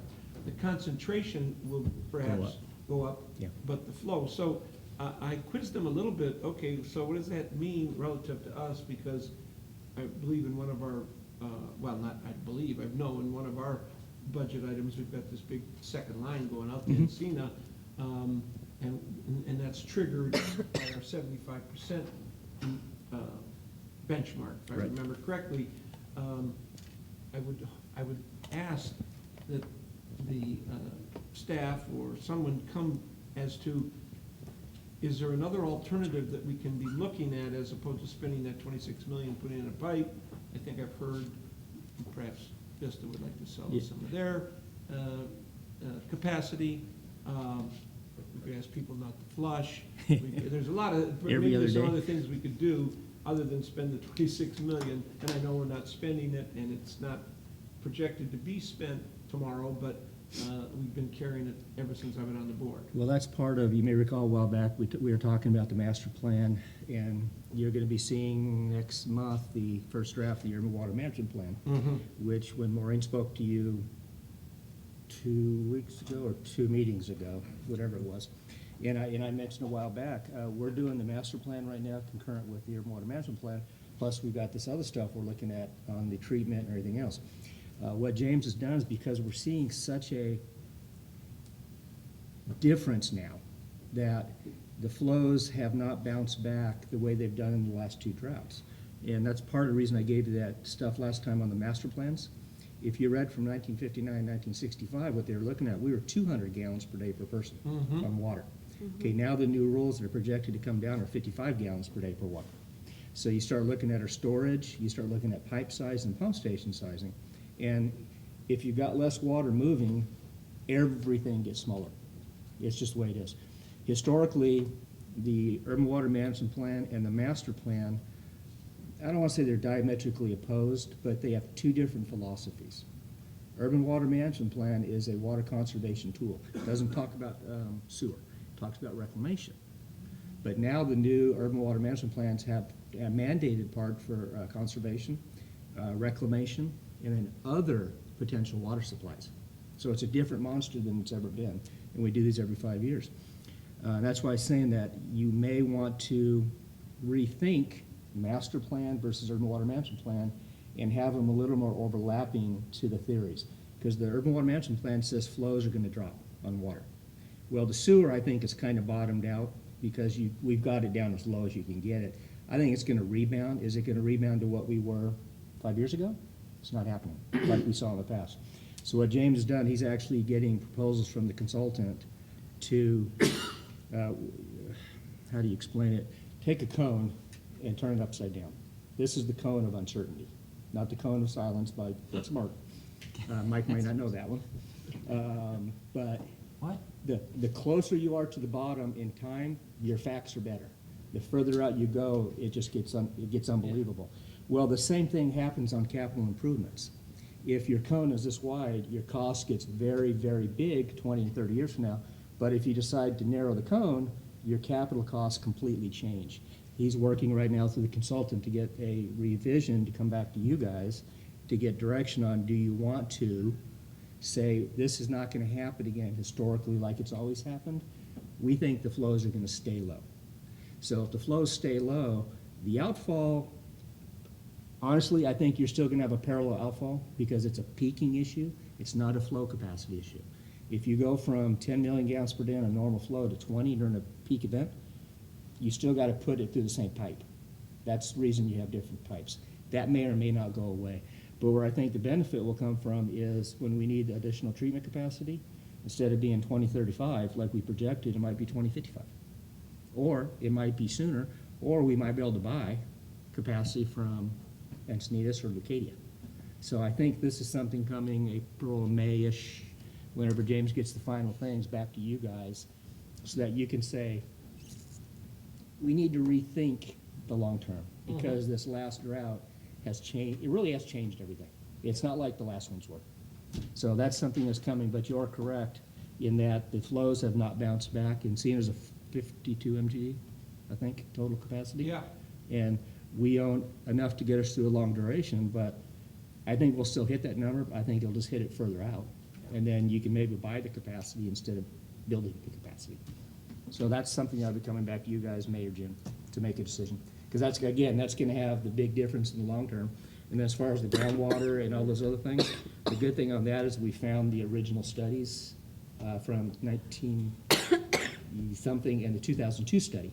And we actually did look at every single well that's in the valley, all through the district. We got all the well logs and everything. So we've now provided that. So we've got a lot better information to tell you what you can or can't do. Good. So it's all still moving, but it might change course on you, and we're gonna bring that back to you guys to get that direction. Are we doing a workshop on that? Oh, James will bring back to you guys as a change to show you what it could do, money-wise, to modify the contract. Once they do it, then they're gonna come back to you with another workshop like you did at the last one. And relative to what you found on the groundwater, are we gonna, when can we anticipate seeing that information? You gotten all the revised scopes? So right now with the consultant, we just got one revision of scope for the groundwater. Now, the groundwater, the way it was kind of scoped out, is a fairly large range, somewhere between $150,000 and $1.5 million. Mhm. So we are. For the survey, for the study? For the study. So we are completely read that? narrowing that down right now to something more reasonable. We've provided them with the new information, given them new direction, because at first, if you wanted to do a full survey and get to really know the exact yield and what it would take for this groundwater basin, we're talking about drilling new wells, monitoring them over a 5-year period, getting the allocation. That's your 1.5 million. So right now, we're getting down to somewhere in the more the $100,000 range, maybe less. Which is where we got that grant for. Yes. But the good news, like I said, we couldn't find the original studies that were done. We found them, and they already looked at all those wells. Yeah, good. So, I'm sorry, that grant, my numbers might be a little hazy, but $150,000 was gonna cost us, $75,000 was coming from a grant, Mhm. and that was just for you to tell us it's between $150,000 and $1.5 No, million? No. the grant was for the recycled water business plan, which also includes It was utilization. groundwater. Utilization. It's all part of the whole It's all thing. part of it. It's all part of the whole thing. I thought we were waiting for a report back any day now on that. So, we went through the workshop. Yeah, no, that's what I was telling you a while back, that we stopped moving forward with what that was because we found the information. We were looking at getting that, but the presentation would have been, here's the cost, here's what we can, here's what we can't do. It would not have given you much direction. So we've narrowed that scope down because we actually have the groundwater wells, and we have all the other information that they can now give you a much better, because remember, when they tried to explain is that if we would have been guessing on IRP, to use desal water and put it in the ground, or not IRP, indirect potable reuse. Okay, well, you have to put it in the ground, and you have to be able to pull it out at a certain amount. Well, all we could do was guess at what that would be, so it would have been theoretical numbers. We've been looking at it, and they've done some work towards that, but we found the well logs, and we found all the stuff from our previous studies, and we've given that to them. That's gonna give them to narrow it down to a much better focus. I had thought that's what we were paying.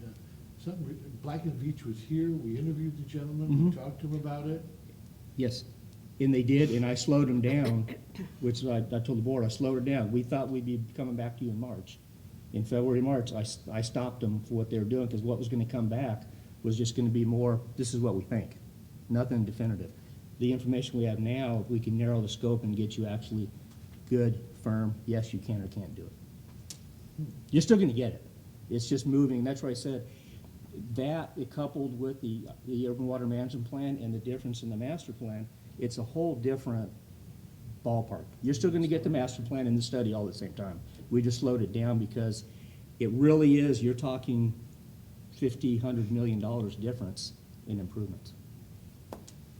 Which we're slowing And down. I'm really sorry, I just thought that the Black and Veatch thing, the $150,000 was an adjunct to what they were already doing the master plan. It is. And this was an additional thing they were doing for us. Mhm. But we supplied them with information to come and give us a report based on old information? I mean, what are they physically doing for this $150,000? They're gonna go back and analyze, because the stuff, the old information is nothing more than an analysis of the groundwater. How much water can we stick in the ground? If it was a big sponge, this is how much we think we can put in it, this is how much we think you can get out. The indirect potable reuse, the direct potable reuse, all that kind of stuff is what you guys told them to do. They would have had to make assumptions. Because we have the data, they can narrow those assumptions down to a better thing. It's nothing different, we just gave them better information to use.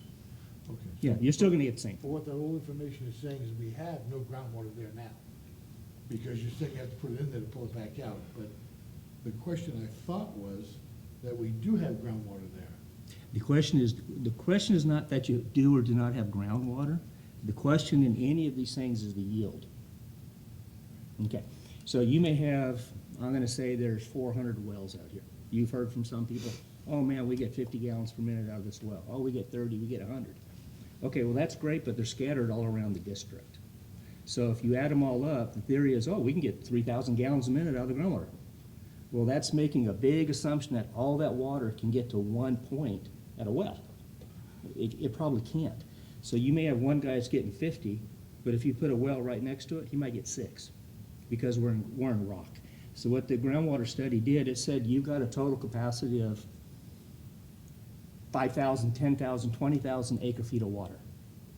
That's how much the sponge can hold. Well, how tight can you squeeze the sponge and get back out? That's what that study said. And the study back then said you might get 2% of that out of it.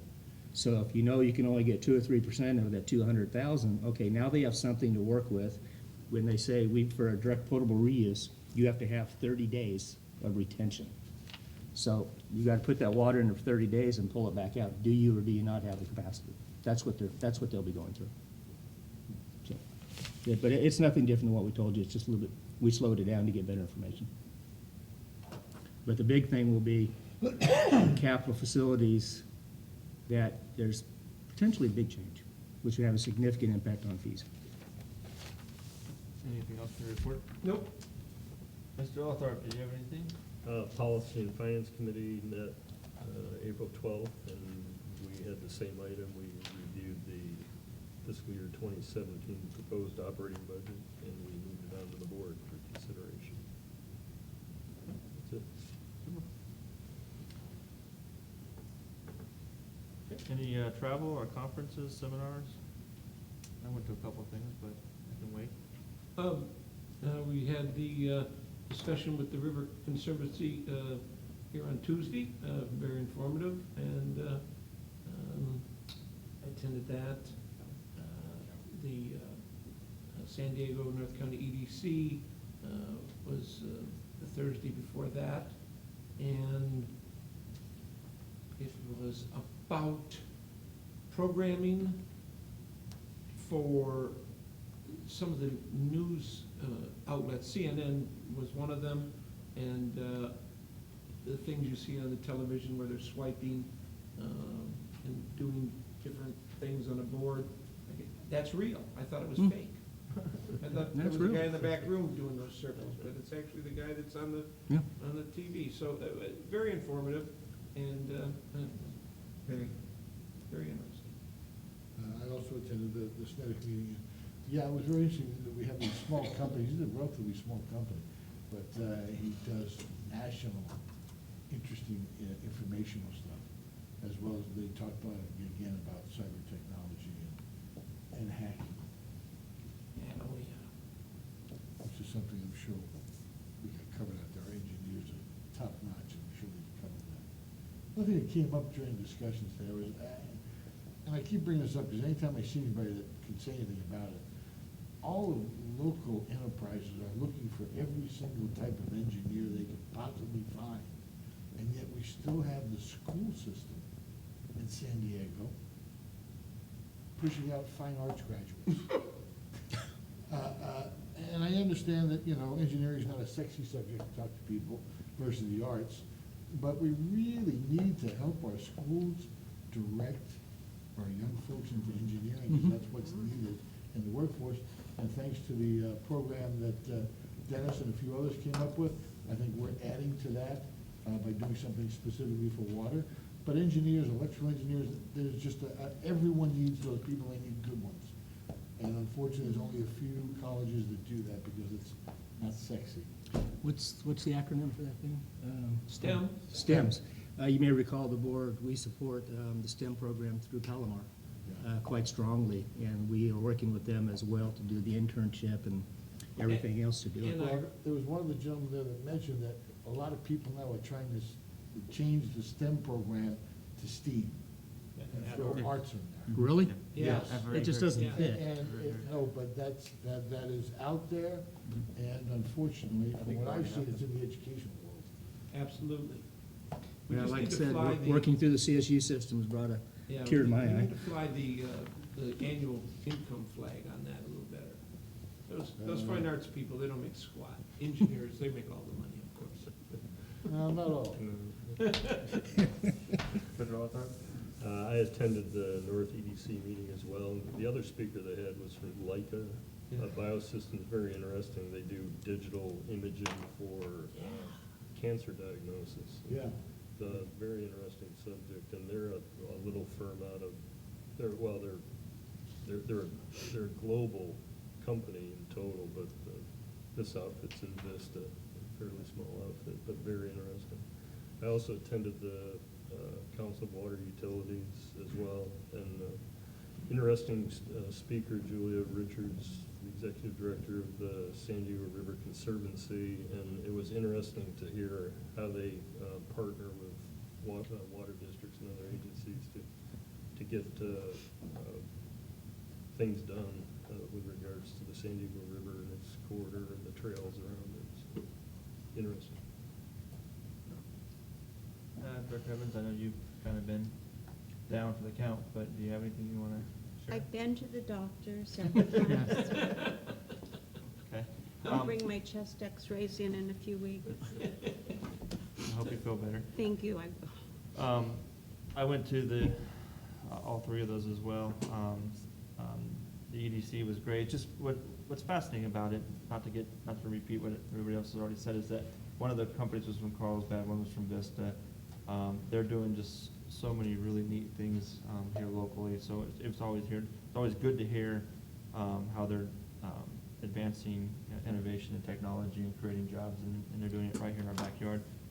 I went to Kawa, which the thing I took, I don't want to, this is not on the San Diego River I can't even say it, the conservation group there at all, but part of her presentation I thought that was kind of interesting is she was talking about some of the projects that group is working on that were funded by Proposition 1, which was the water bond, if you remember.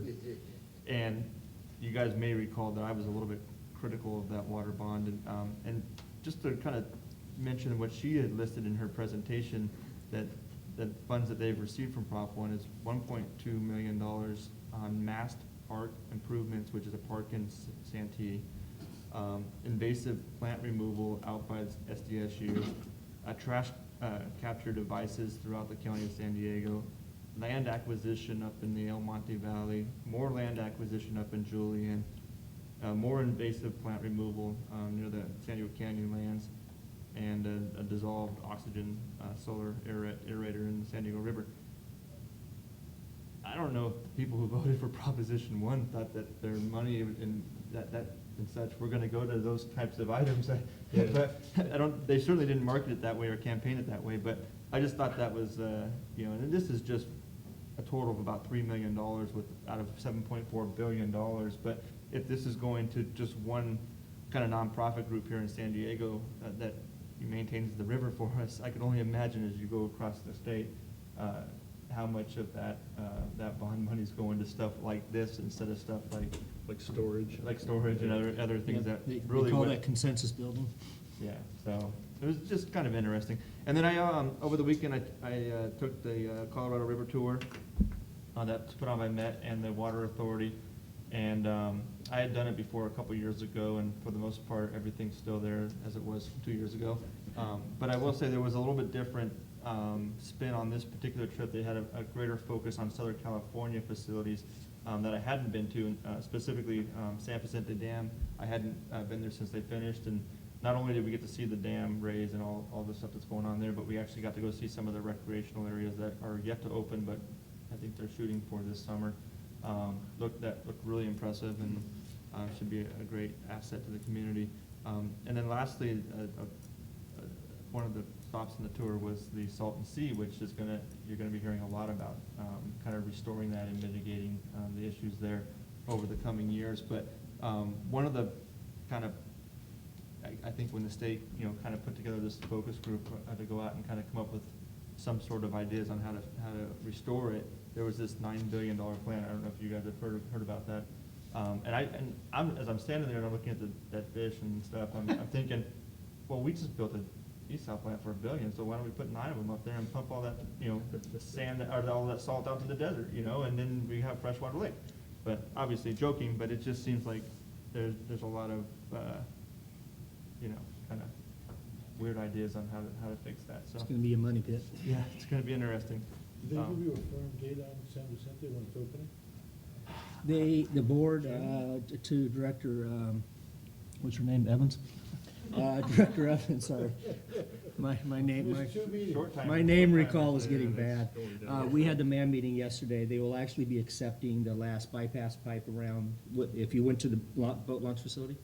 Okay, they had to relocate a pipe all the way up and around that for the city of San Diego to take water around. They'll be accepting that next Thursday. That's the last piece of the entire project will be accepted. And then at that point, the city of San Diego will be taking over to actually open it to the environment. They've gotten, I believe, one more authority to go a little bit higher on the water. I'm not sure if they've gotten all the way to the top, but I think they've gotten release for a little bit more. So it's actually, they'll be accepting the last piece of the whole project Thursday. That's the last of 30-year project to be actually completed. And the water filling is coming from where? Well, they have two things. They can be rainwater, obviously, but they take what they call carryover water, so that if it comes over from the prior year from Met, if they buy it and they don't use it, they stick it in San Vicente. And so that's part of their carryover emergency storage. I might have my numbers wrong, but I want to say they have 100,000 acre feet of capacity in there, so that'll be water authority water for the county. And right now, Met says they have a surplus for some of it coming down, so they'll buy what they can and stick it in there. They've already got the money set aside for it. Okay, any other comments, travel? No? Okay, moving on to 4.1, as you all know, I think all but myself are gonna be at the Aqua Conference, which conflicts with our next regularly scheduled board meeting, so we need to have a discussion if we're gonna just go ahead and cancel it, or if we're gonna change the date and move it. So I guess I will defer to staff. How's the agenda look? Right now, I don't believe we have any time critical items that'll be coming back. You gave us direction to come back with the policy tonight for the agenda, but beyond that, we don't have anything. I believe the preliminary schedule for what we have. So We we don't could have just have anything. the one on the 18th? If that's the board's pleasure, we'll just have the second one on the 18th. Anybody have any concerns with that? No. Okay. Okay. So we'll just post as a lack of quorum. You don't need to take any other action. Thank you. Okay, and there's item 4.2, there's a CSDA legislative days coming up in May, 17th and 18th up in Sacramento, so if you haven't already done so, let Diane know if you're interested.